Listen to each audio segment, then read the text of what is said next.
College, a time to increase academic knowledge, to prepare for a career, and to explore meaning. At the University of Wisconsin-Madison, faith has had an important role in that exploration. What might be surprising to most who experience campus life now is there have always been faculty, staff, and administrators with deep faith commitments whose spirituality has played a role in shaping that exploration of meaning. When UW was founded in 1848, religion was an essential part of instruction and culture. Early on, students were required to take a course in Christian apologetics and attend chapel.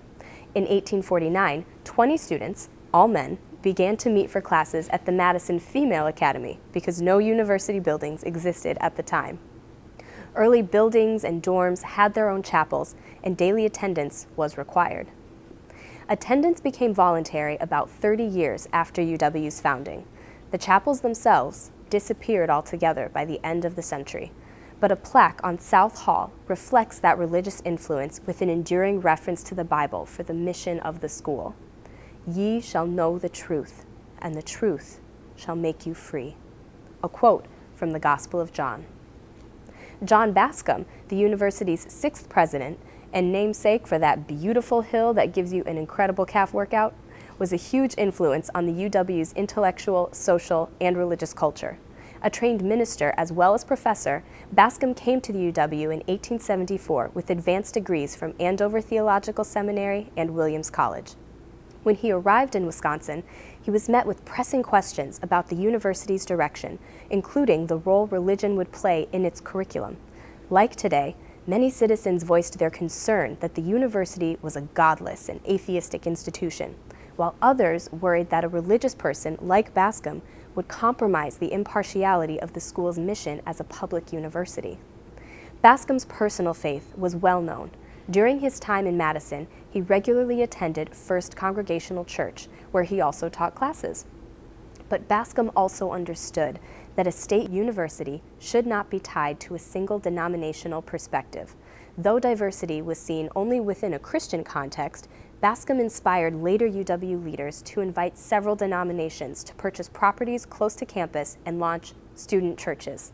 The construction of these worship spaces helped lay the foundation for the wide religious pluralism on today's campus. Many of the churches established adjacent to campus in the early 1900s, like Calvary Lutheran Chapel, St. Paul's Catholic Center, Press House, Luther Memorial Church, and the Episcopalian St. Francis House, still exist. Bascom's approach was practical and demonstrated high regard for the role that religious faith can play in public life. Bascom believed that faith and social activism needed to walk hand in hand, a reality that remains a vital part of UW's campus culture. He supported trade unions to remedy the negative effects of industrialization and urbanization. He supported women's rights and also the temperance movement. His academic writings demonstrate his rich weave of science, philosophy, and religion, a view included in his books with titles like Natural Theology and Science, Philosophy, and Religion.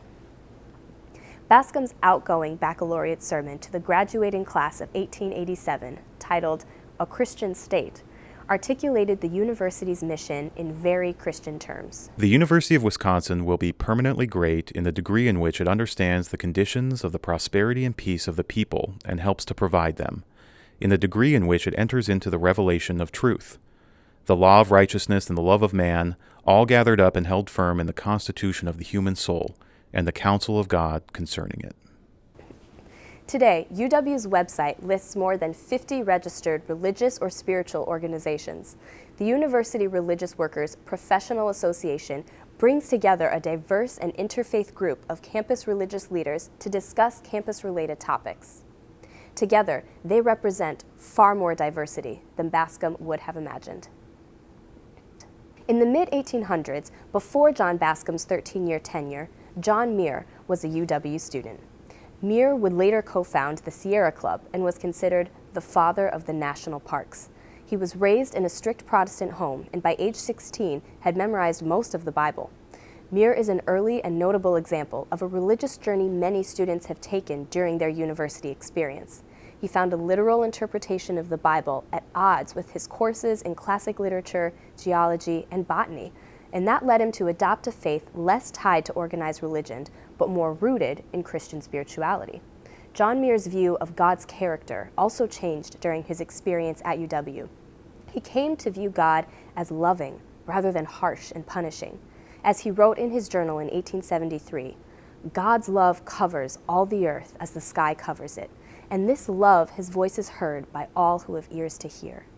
Today, you can find Muir Knoll on UW campus, which was dedicated in 1918 to recognize his impact. Few scientists were as respected in their time as Thomas Trotter Chamberlain, a geologist who served as UW's president from 1887 to 1892. Like Bascom and Muir, Chamberlain's beginnings were humble and religiously conservative, being the son of a Methodist traveling preacher. As a scholar, Chamberlain's mapping of the geology of Wisconsin led to national recognition for his scientific acumen, and his terminology for glacial stages in North America is still in use. As a student and young scientist, Chamberlain's faith was evident. He directed a church choir and taught Sunday school classes on the relationship between science and religion. But in due course, Chamberlain's religious commitments changed. Through his research, he came to regard the cosmos as the realm of truth and the biblical creation story a glory of the past. In 1893, he wrote, "The curtains of the heavens have been folded up and laid away as the garments of our children, as things loved but outgrown. The richest imagery of all past literature has lost its power, save as a glory of the past. And this simply because it was not true. The heavens are not as they were imagined. The beauty of thought does not make it true. The loveliness of thought does not make it immortal. Only the truth is enduring." Chamberlain's journey away from traditional religion to a spiritual appreciation of the cosmos is not uncommon in today's university. Does science negate faith, or can the pair exist in harmony? Edward Birge, a prominent UW professor and president, believed the latter, that science and faith could live in harmony. For most of his 50 years at the university, he attended and taught classes at Madison's First Congregational Church. While at the university, he assembled a cross-disciplinary team of scientists and developed the new science of limnology, the study of lakes. Because of his historic work, Lake Mendota would eventually be nicknamed the most studied lake in the world. Birge's administrative leadership was highly regarded. During his second appointment as UW's president, he became a lightning rod in the national anti-evolution movement. In 1921, politician William Jennings Bryan made UW-Madison a stop on one of his speaking tours. At the Red Gym, he led a rally of thousands of students and charged that, under Birge's presidency, the teaching of evolution in UW classrooms was leading to the downfall of Christian civilization. In the month that followed, Birge took on Jennings and the two exchanged newspaper op-eds. Birge insisted that biological evolution and Christianity need not be in tension. In one op-ed, he wrote, "I have taken part in the religious and the scientific activities of the world in which I have lived, with no thought of conflict or even division between them. I have never found it necessary to justify religion to science or to excuse science to religion.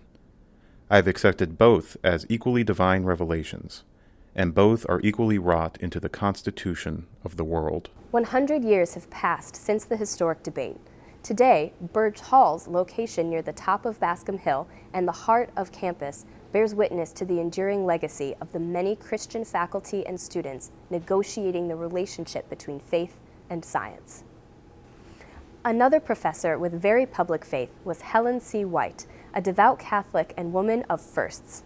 In UW's College of Letters and Science, White is thought to be the first woman to earn a Ph.D., the first woman to be a full professor, and later the first woman to chair the UW English department. She was also a champion for her students and an activist for issues of social justice and gender justice on campus. For example, she advocated for admission of women to the UW University Club and later for admission of black faculty and students who were barred from the premises. White was a respected scholar of Christian mystics and religious 16th century British literature. She was also an accomplished novelist. Her book, A Watch in the Night, was runner-up for the 1934 Pulitzer Prize. Its main character was a Franciscan monk dealing with church politics and themes of redemption, ambition, and service. A parishioner of St. Paul's Catholic Church until her death in 1967, White taught at the UW for 48 years. Across her life, she received many awards, including the University of Notre Dame Laetare Medal for a life devoted to the things of the mind and the spirit as an outstanding Catholic layperson.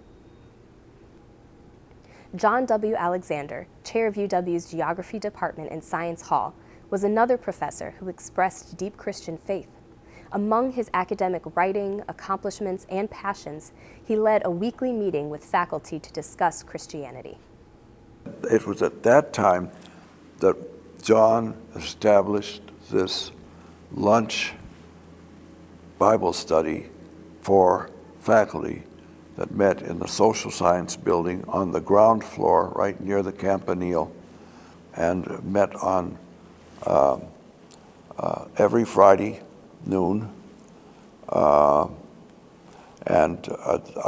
thing I remember the most was going to the book of Acts, and we'd go around the room and read scripture. And there would be discussion, open discussion, sometimes very hostile to the gospel, sometimes very cynical, sometimes just curious.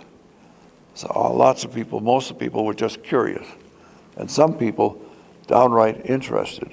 Alexander left UW in 1964 to become president of InterVarsity Christian Fellowship USA, a national parachurch ministry that continues to serve student and faculty fellowship groups on college campuses nationwide. Christian faculty have continued to call Science Hall home. Professor Calvin DeWitt, known to many as the modern-day father of Christian environmentalism, trained multiple generations of wetland biologists who now work around the globe to preserve, steward, and promote at-risk biospheres. He also published on issues of ecology and stewardship from a Christian perspective for more than 40 years until his retirement in 2011. DeWitt brings together scientific knowledge with the idea of God as creator to help people appreciate the complexity of nature. I believe that the key is to be able to look at the creation through the eyes of its creator. So behold the earth through the eye of its maker has been my basic theme all through life, but I've only been able to articulate that in the last few years. That's key, because you don't discuss whether it's evolution or creation anymore. You don't. You ask, how does God see it? That makes all the difference. And I've lived my life that way, but I didn't know for sure how to articulate that. Mary Lou Daniel taught and researched for decades at UW and was open about her personal faith. I was blessed by being in a department that lets you keep your door open and isn't bothered by that and knows what's on other people's bookshelves. I would get students that weren't my student knocking at my door and saying, Professor so-and-so sent me over because I need to consult something in the Bible. Because I had Spanish and Portuguese and English Bibles and so on, and we'd give them away and let people borrow them and the like. And so I was able, for a number of years, during my years here on the faculty, to have Portuguese language Bible studies in my office, in which any students that wanted to come, as long as the office would hold them, could come, and we'd at noon we'd study whatever they wanted to in the Bible. It's interesting how much angst sometimes is in the minds of younger people, weighed down by the cares of a world they didn't make. Today, a wide range of UW professors maintain deep religious faith, many of them in traditions other than Christianity. The manner in which they integrate their beliefs and practices with their work is as diverse as their convictions and perspectives. And yet, despite their presence, the place of faith at the UW is often misunderstood. There's an air I have felt, and I don't think I'm the only one, not of overt hostility, but of a profound and studied indifference. that is, yeah, we know there's this thing called religion, and we know that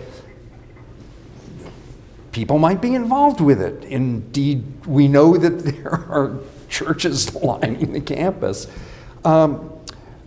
But it's not something really of great interest or moment. That sense of a place that religion might play on campus is somewhat lacking here. And I think Wisconsin actually has something of a reputation for that. Even so, strands of religion appear in unexpected ways.